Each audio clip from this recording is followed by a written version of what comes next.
Artinya penegakan hukum, orang takut tuh bagaimana ketika Pak Mahfud jadi pasti yang namanya koruptor tadi terdasnya dalam pemahaman hukum, dalam hal ini amanah, betul, menyuarakan, tablik, berani menyampaikan kebenaran, ya tadi apa namanya, katakan kebenaran walaupun pahit gitu. Nah, jadi di situ sudah ada sidik jujur. Jadi staf tadi ini sudah ada dalam jiwa Pak Ganjar dan Pak Mahfud. Gentar karena ada Ganjar. Masya Allah, Ustadz, takut karena ada Mahfud. Itu keren banget itu istilah. Ya, insya Allah.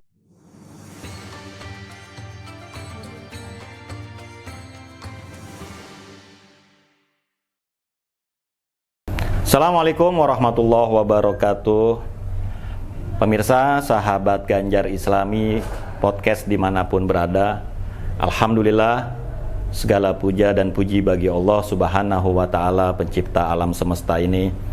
Juga tak lupa kita sampaikan sholawat dan salam kepada baginda Nabi besar kita Muhammad sallallahu alaihi wasallam, yang mana alhamdulillah kita dapat bertemu kembali, jumpa kembali di acara podcast pada siang ini, podcast sahabat Ganjar Islami. Tentunya pada kali ini kita kedatangan narasumber atau tamu yang sangat istimewa, yang sangat qualified, yang sudah tidak asing lagi di Nusantara ini. Tentunya pada tahun-tahun lalu beliau sering warawiri ya di televisi Nusantara Indonesia. Gak berpanjang lebar lagi, saya ingin mengenalkan beliau kepada pemirsa. Beliau adalah Ustadz Dr. Haji Amsori SH, MH, SM, dan MM. Panjang pemirsa, beliau punya gelar. Beliau juga seorang aktivis di Lembaga Bantuan Hukum LBH NU sebelumnya, dan sampai sekarang beliau juga masih aktif ngajar sebagai dosen hukum di STIH Iblam. Beliau juga aktif di dalam organisasi Pagar Nusa Nahdlatul Ulama. Beliau juga aktif di organisasi Forum Betawi Rempuk. Mari sama-sama pemirsa kita sapa beliau. Assalamualaikum warahmatullahi wabarakatuh. Dokter, gimana? Alhamdulillah. Dari ngajar langsung kemari? Habis ini ngajar lagi? Ya, salam. Alhamdulillah beliau bisa menyisikan waktunya di tengah kesibukannya Ustadz. Jadi Ustadz Amsori, pada siang ini kita dari podcast Sahabat Ganjar Islami kebetulan ingin membahas satu tema yang tentunya tema ini antum sudah sangat hafal betul. Kapasitas antum di sini. Makanya alhamdulillah antum bisa datang. Kita sangat berterima kasih sebelumnya Ustadz. Tentunya tema ini Ustadz, pada siang ini kita mengambil sebuah tema, yaitu Islam, Pancasila, dan kehidupan bangsa. Kita sebagai rakyat Indonesia, apa sih rujukan kita dalam berbangsa dan berpancasila? Nanti tentunya antum akan panjang lebar membahas itu Ustadz. Sebagaimana negara dengan penduduk terbesar keempat di dunia, yaitu kurang lebih 270 juta kita punya saudara-saudara senegara, yang itu mewakili sekitar 87% dari jumlah keseluruhan di Indonesia Ustadz, dan mereka mayoritas muslim. Jadi Ustadz, terlepas dari status itu 87% adalah muslimin yang majority di negara kita, terlepas dari itu semua Ustadz, Indonesia memiliki satu ideologi, yaitu Pancasila, sebagai ideologi negara yang mengayomi ke multikultural, kebinekaan. Pancasila adalah sebuah payung untuk keberaneka-ragaman ini Ustadz. Dalam hal ini tentunya tidak lepas daripada suku, agama, ras, dan etnis. Memahami permasalahan nilai-nilai Islam dan Pancasila Ustadz penting dipahami juga Ustadz, guna menumbuhkan rasa cinta baik kepada Islam sebagai ideologi pribadi ataupun juga Pancasila sebagai pemersatu falsafah hidup kita di tengah-tengah keragaman tersebut Ustadz. Jadi Ustadz, saya juga ingin mengambil atau menyerap wawasan, pandangan keilmuan antum tentang Pancasila dan kenegaraan ini, Ustadz. Bisakah antum, Ustadz, jelaskan bagaimana Islam berperan dalam perumusan Pancasila sebagai ideologi negara? Ya, bismillahirrahmanirrahim. Assalamualaikum warahmatullahi wabarakatuh. Sahabat Ganjar Islami dimanapun ya. Anda berada. Alhamdulillah. Alhamdulillah. Ya Habibi. Alhamdulillah, Ustaz. Baik, bicara Islam, Pancasila dan pentingnya kenegaraan. Betul. Pancasila, saya tidak mensejajarkan antara ayat suci dengan ayat konstitusi. Betul. Bicara agama, bicara kitab suci. Bicara negara, Pancasila bicara adalah ayat-ayat konstitusi. Betul. Nah, Islam sebagai agama dari yang mayoritas di Indonesia ini memiliki peran penting terhadap bagaimana Indonesia ini merdeka. Betul. Ketika bicara Pancasila, tidak hanya kita melihat lambang negara, ada Garuda, ada Bhinneka Tunggal Ika di tengahnya, ada perisai-perisai di situ, ada 5 dasar, itu Pancasila. Ada lambangnya, bagaimana lambang bintang sebagai cahaya, lambang pohon, monastan atau pohon beringin, ada padi dan kapas dan sebagainya, membantu. Nah, bicara peran Islam, khususnya Pancasila tadi, sekali lagi bahwa Pancasila sebagai ideologi bangsa, itu ada kalimatul sawab ya. Ada titik temu. Titik temu. Ada yang namanya konsensus kesepakatan. Jika dulu Kiai Hasyim Asy'ari mencanangkan bahwa Purwaton minal iman, hanya ada hari santri. Bagaimana peran bahwa nasionalisme adalah bagian dari keimanan, sehingga apa yang dapat mempererat persatuan bangsa. Tadi yang Habib sampaikan, Indonesia banyak majemuk tadi, ada bersuku-suku, berbangsa-bangsa, bernegara. Itu di dalam Al-Quran Islam ada situ. Allah ciptakan suku-suku, berbangsa-bangsa, untuk liyata'arofu, saling kenal mengenal. Liyata'arofu. Di situ peran yang namanya Bhinneka Tunggal Ika, dan peran persatuan. Di situ nomor 3. Betul. Persatuan Indonesia, betul. Jadi peran di situ. Bagaimana Islam dan Pancasila ini nilai-nilainya terwujud. Betul. Sehingga dulu ada namanya penataran M4. Bagaimana penghayatan pengamalan nilai Pancasila ini ada. Betul. Nah, bicara Islam dengan Pancasila tadi, nilai-nilainya tadi 5 sila dasar. Ketuhanan Maha Esa. Islam ada di situ. Tauhid. Qul huwallahu ahad, la ilaha illallah. Tidak Tuhan selain Allah. Berarti setiap agama menyatakan bahwa ada nilai-nilai ketuhanan. Yang beragama dan beragaman ada di Indonesia. Betul. Nah, Tuhan, manusia yang adil dan beradab, nanti sila-silanya di situ sudah ada. Adil, bahasa kemanusiaan, bahasa persatuan tadi, Islam aja bersatu. Jangan cerai-berai. Betul. Wa tasimu bihablillahi jami'an wa la tafarraqu. Di situ sudah. Bagaimana nilai keadilan tadi?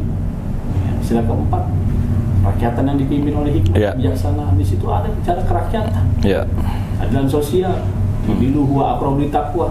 Jangan suatu kaum, kebencian suatu kaum membuat kita tidak adil. Bahwa keadilan dekat pada ketakwaan. Sudah komplit semuanya. Pancasila diwujudkan, diimplementasikan, bagaimana kita menghayati nilai-nilai Pancasila secara murni dan konsekuen. Betul. Di situ yang harus ada. Mungkin seperti itu. Baik Ustadz, ya itu barusan pandangan Ustadz Dr. Amsori tentang rumus Pancasila itu tersendiri, juga merupakan satu konsensus awalnya yang diciptakan oleh para ulama-ulama sabikun yang terdahulu, dalam hal ini ulama Nahdlatul Ulama, Mbah Hasyim Asy'ari atau Mbah Khalil atau yang lainnya. Mereka menentukan konsensus itu sehingga merumuskan sebuah ideologi negara yang tentunya ideologi negara tersebut tidak keluar daripada Islam sendiri, baik secara keadilan, ketuhanan, kesosialan dan lain-lain, dan itu dirangkai dalam sebuah ideologi bernegara. Indah sekali pemirsa, sahabat Ganjar Islami dimanapun berada. Emang kalau memang satu pembahasan yang membahas adalah ahlinya, kita bisa dapat mencerna dengan baik. Terima kasih Ustadz. Di samping itu juga Ustadz, ada satu pembahasan setelah kita membahas ideologi Pancasila dan bernegara. Kira-kira menurut antum siapa sih tokoh-tokoh Islam yang berpengaruh dalam perumusan dasar negara selain Mbah Hasyim Asy'ari? Salah. Jadi perumusan tadi, jadi ada sejarahnya. PPKI, BPUPKI. Jadi ada sidang. Ketika Pancasila dirumuskan oleh Muhammad Yamin, Bomo, bahkan sampai Insinyur Soekarno, itu tadi gambar-gambar lambang yang ada di perisai Pancasila itu ada yang namanya Muhammad Nasir, ada yang namanya Sultan Pontianak Hamid Al-Ghazali, ada Ki Hajar Dewantara, ada Abdul Wahid Hasim, di situ ada Kesman, Simodi Mejo, ada Kiai Kahar Muzakir, banyak para pemikir Islam masuk di pendidikan tadi Ki Hajar Dewantara yang memang memiliki nilai secara Islam dan nasionalis religius. Pas ketemu nih. Bagaimana sosok Ganjar dengan Mahfud. Jadi memang kita tidak kekurangan tokoh-tokoh Islam yang pada saat itu berkontribusi untuk merumuskan atau sejalan dengan Pancasila. Tokoh-tokoh yang tadi itu kita nggak kekurangan. Justru bagaimana sekarang tadi memikirkan bagaimana bangsa ke depan. Betul, itu pemikirannya. Karena mereka sudah tahu dengan multikultur, multi etnis negara kita harus ada satu pegangan ya Ustadz ya. Jadi kembali lagi itu PR bagi kita. Orang-orang terdahulu sudah memikirkan itu. Kita orang-orang sekarang malah orang dahulu bagaimana merebut kemerdekaan. Betul. Kita mengisi kemerdekaan. Nah, tokoh-tokoh bangsa leluhur bangsa dulu telah memikirkan panjang itu. Makanya di EU selalu memberikan tawasul. Betul. Kirimkan Al-Fatihah. Betul. Mereka tokoh-tokoh tadi bangsa. Iya. Gitu. Karena itu dia tadi yang kita singgung. Pancasila itu tidak keluar dari nilai-nilai agama Islam. Bahkan juga nilai-nilai agama yang lainnya. Karena di situ ada persatuan, ada keadilan, semua itu bentuk daripada kemanusiaan. Ya kan? Jadi nilai-nilai tersebut Pancasila ini sudah pakem dan sudah sangat relevan bagi setiap umat Indonesia di sepanjang waktu, Ustadz. Selain itu, Ustadz, bagaimana sih kita dapat menjaga Pancasila ini sebagai ideologi negara dari ancaman-ancaman pihak yang ingin menggantinya?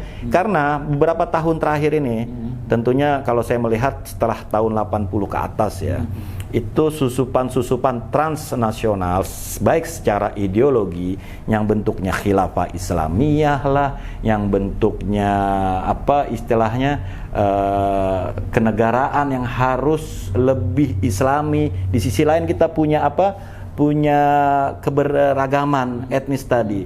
Dari sejarah itu kita melihat bagaimana ideologi yang luar ini, tentunya ideologi ini kan dari luar Ustadz, impor ya kan, makanya saya mengatakan transnasional ideologi Ustadz.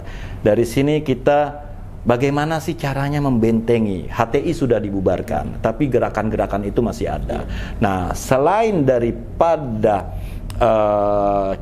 keputusan negara untuk menyelamatkan bangsa ini dengan cara membubarkan HTI atau yang sejenis yang berbau-bau khilafah Islamiyah segala macam, radikalis. Secara pribadi kita ini Ustadz, bagaimana sih kita dapat menjaga ideologi kita yang udah bagus ini gitu, udah paten ini dari rongrongan ideologi yang ekstrim tadi itu Ustadz. Fadol, menurut antum gimana Ustadz? Jadi setiap 1 Juni kita selalu mengadakan hari lahirnya Pancasila.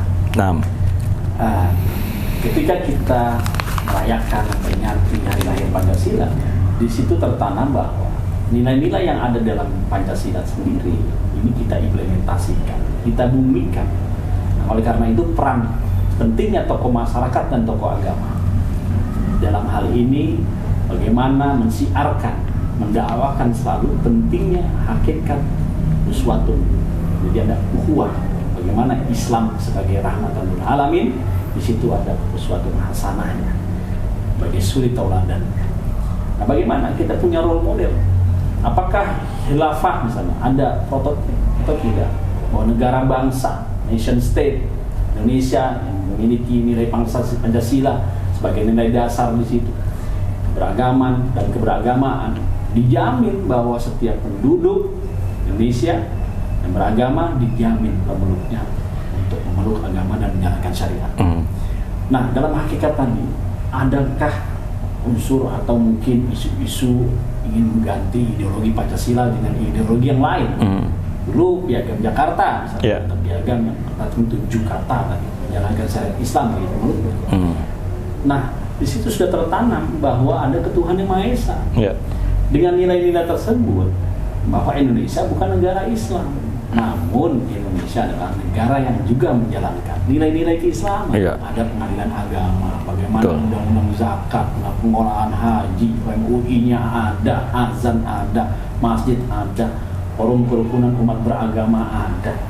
Dan di situ peran pentingnya pemerintah. Nah, ini PR kita bersama yang tadi Habib sampaikan. PR kita adalah bagaimana setiap rumah tangga kita ya mengajarkan tentang makna toleransi kan. Betul. Bukan berarti masalah memperbaiki diri kita bahwa yang di luar dari kita lebih baik atau kita lebih baik dari yang lain. Di situ taklid. Sehingga kalau bukan kaum yang di luar dari kami, bukan golongan kita. Nah, ini menjadi pemetaan. Padahal nilai-nilai dalam Pancasila ada tadi yang disebut dengan toleransi. Toleransi persatuan Indonesia tadi, ukhuwah Islamiyah. Ukhuwah insaniyahnya, ukhuwah watoniyah. Di situ bagaimana nilai-nilai ukhuwah tadi komplit ada di diri kita. Pendidikannya adalah pendidikan rumah tangga. Kedua, unsur yang terkecil dari negara tadi rumah tangga masyarakat. Organisasi masyarakatan tadi ada NU, Muhammadiyah, Persib dan sebagainya. Nah, organisasi Islam itu memiliki peran penting tadi tokoh agama, tokoh masyarakat, perkenalkan cinta NKRI. Kalau di NU udah selesai.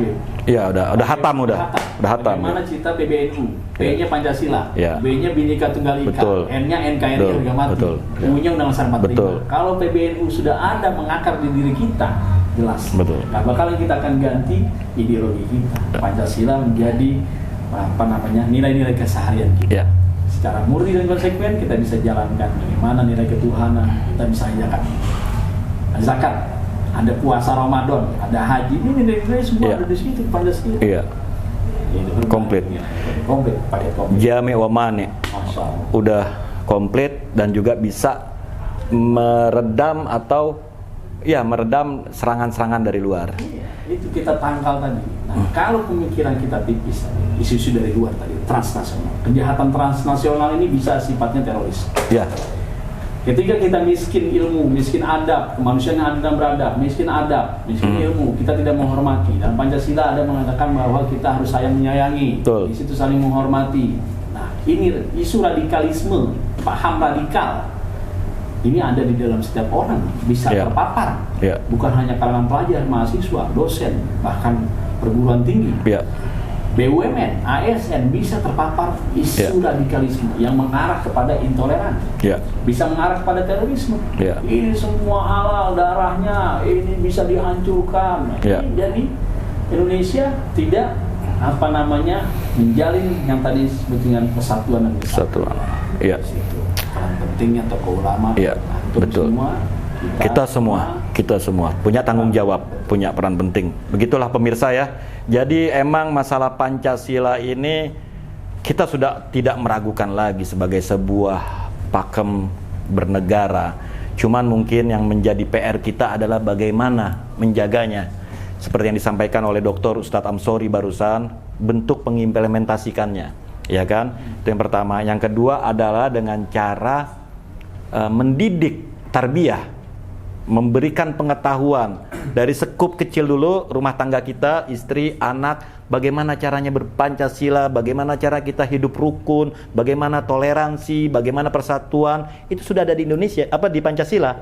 Tinggal bagaimana kita terus memberikan pengetahuan dan kesadaran baik dari tingkat keluarga kita dulu atau lingkungan, tetangga atau RT, RW yang lain, ya kan? Tadi Antum sempat mengatakan kalau Nahdlatul Ulama sudah hatam, yang merumuskan juga orang-orang istilahnya orang-orang as-sabiqun, orang-orang ulama-ulama dari Nahdlatul Ulama, ya kan? Hubul waton minal iman. Saya sangat tertarik ini. Tentunya kita juga melihat pemirsa, sosok daripada Pak Ganjar dan Pak Mahfud ini bukan orang orang baru di NU, dari istrinya Pak Ganjar, dari Pak Mahfud, mertuanya Kiai dari NU, ya kan?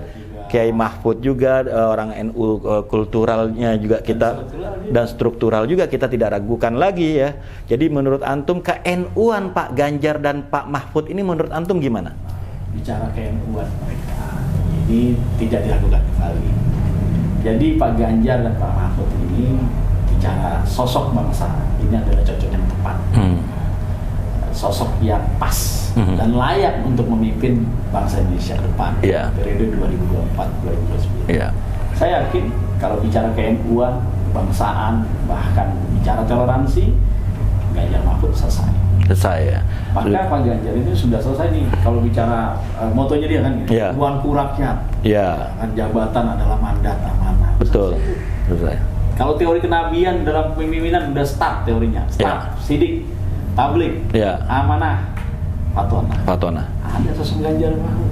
Bicara NU udah selesai. Saling melengkapi beliau berdua. Makanya Pak Ganjar tadi sudah pernah pengalaman di parlemen misalnya. Di legislatif, eksekutif sudah. Pak Mahfud legislatif, eksekutif, yudikatif. Saya. Betul. Maka sosok dua orang ini, beliau ini, saya berharap ke depan bicara ke-NU-an tadi, ini adalah sosok yang saling melengkapi. Betul. Paket komplit ya. Dan layak untuk memimpin bangsa Indonesia ke depan. Betul. Karena tadi ada nasionalis dan religius. Nah, jadi saling melengkapi, tidak bisa dipisah-pisahkan nih. Satu kesatuan yang utuh, yang erat. Tadi NU sebagai Nahdlatul Ulama, kebangkitan umat. Kalau ulama itu bukan hanya yang dekat dengan ulama juga bisa. Ulama itu ilmuwan. Terhadap keilmuannya tersebut. Betul. Itu ulama. Itu ulama. Profesor itu mengetahui segala ilmu yang dimiliki. Betul. Masalu ala zikri. In kuntum la ta'lamun. Kalau kita nggak tahu, tanya beliau. Orang yang alim, orang yang punya kapasitas. Betul. Jadi kita kembali lagi ke Pancasila, Ustadz.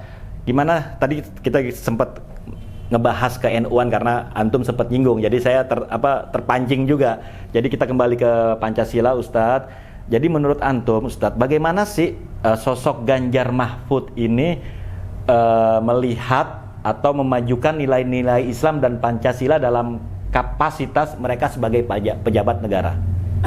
Seorang pejabat publik pasti dalam sumpah jabatan pertama kalinya harus tanya setia dan taat pada Pancasila. Betul. Asas bangsanya pada Pancasila. Butir-butir yang tertanam dalam Pancasila itu harus dilaksanakan. Apa tadi butir ketuhanan, makanya Eka Satria Pancakasa tadi. Jadi ada di situ.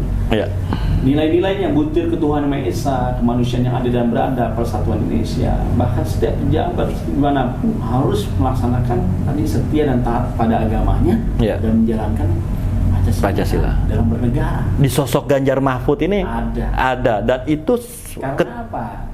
Pak Ganjar bukan kali pertama dia memimpin suatu negeri. Betul. Pengalamannya sudah lengkap. Track recordnya jelas. Rekam jejaknya pas.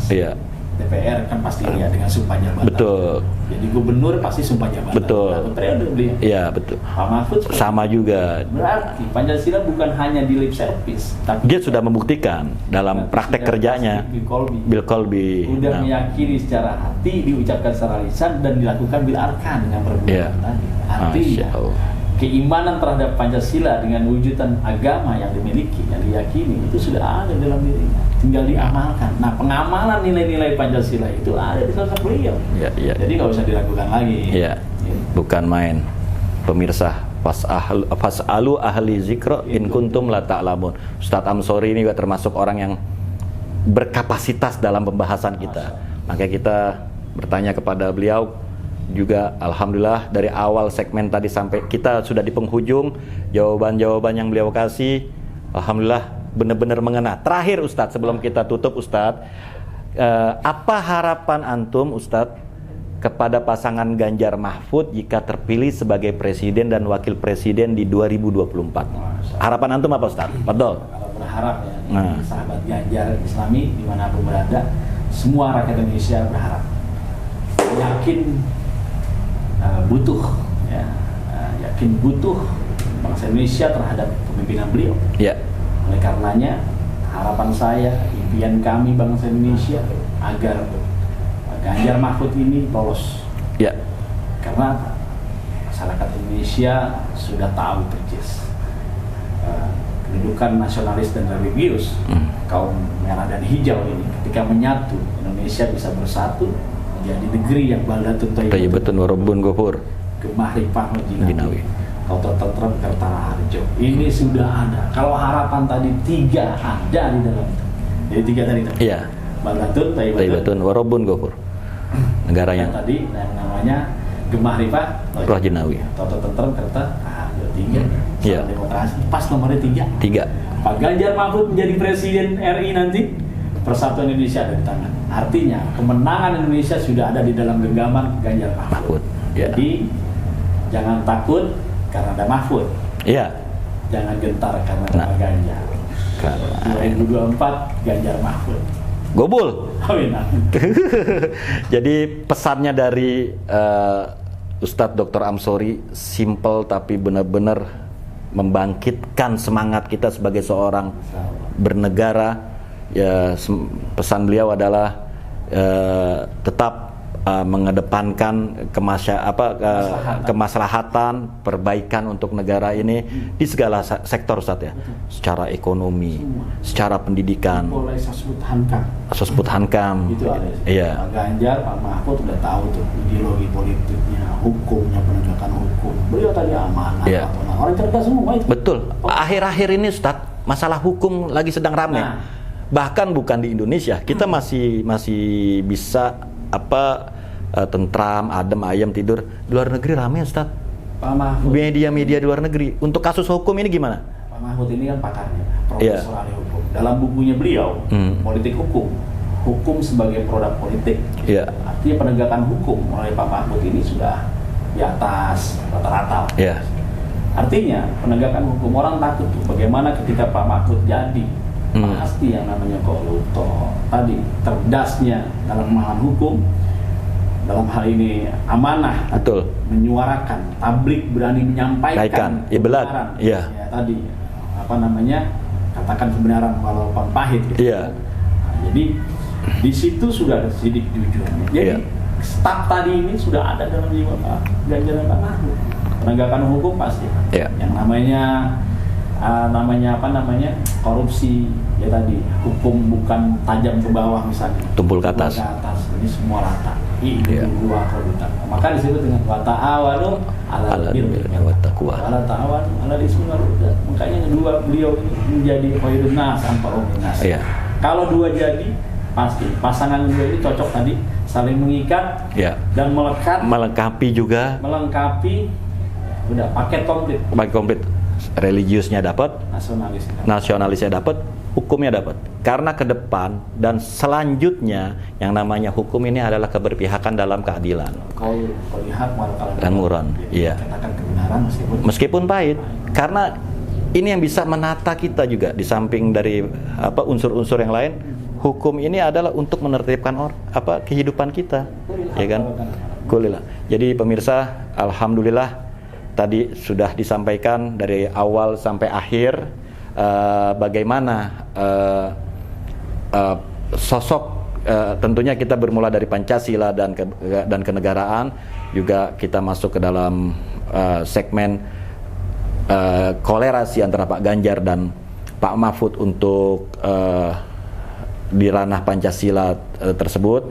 Sudah panjang lebar tadi disampaikan oleh Ustadz Amsori, saya juga sudah beberapa yang saya simpulkan tadi. Terakhir tadi beliau menutup bahwasannya pasangan ini adalah pasangan yang kalau dalam istilah Arabnya jami wa mani, ya Ustadz. Sudah melengkapi dan sudah bisa menolak menyelesaikan permasalahan-permasalahan yang ada, ya Ustadz. Tadi jangan takut kalau ada Mahfud. Terus jangan gentar kalau ada Ganjar. Jangan gentar kalau ada Ganjar. Ini istilah antum, Ustadz ya? Iya. Masya Allah. Jangan gentar. Orang kenapa gentar? Kalau misalnya Ganjar, jangan gentar karena ada Ganjar. Masya Allah, Ustadz. Takut karena ada Mahfud. Itu keren banget itu istilah. Insya Allah. Sahabat Ganjar. Buat sahabat Ganjar ya, Masya Allah. Ustadz, terima kasih banyak ini. Kita siang ini benar-benar diskusi hangat ini. Pencerahan-pencerahan dari awal tadi benar-benar manfaat dan benar-benar jelas. Alhamdulillah Ustadz, mungkin kedepannya kita tetap bisa saling bersinergi, bisa saling bersilaturahmi Ustadz. Jangan lupa tengah TPS, cuma kita ngomong tergolf. Iya, betul. Februari itu kasih coblos cinta itu. Ya. Iya. Hari cinta, kasih suara. Kasih suara. Kasih sayang. 4 Februari. Valentine-nya bukan Valentine. Kasih sayang aja. Kasih sayang aja. Tapi kasih suara. Kasih suara. Ke TPS, coblos nomor 3. Salam persatuan. Ya, salam demokrasi. Kan main, Masya Allah. Beliau emang tidak diragukan lagi ya, sebagai seorang nasionalis, dai, dosen juga, pakar hukum juga. Terima kasih banyak Ustadz atas kehadirannya. Saya ucapkan terima kasih banyak. Insya Allah kedepannya sukses selalu buat Ustadz. Sama-sama. Oke pemirsa, sahabat Ganjar Islami, saya tutup sampai di sini. Insya Allah kita akan ketemu kembali dalam segmen berikutnya. Billahi taufik wal hidayah. Akhirul kalam. Wassalamualaikum warahmatullahi wabarakatuh. Waalaikumsalam warahmatullahi wabarakatuh. Insyaallah. Apa?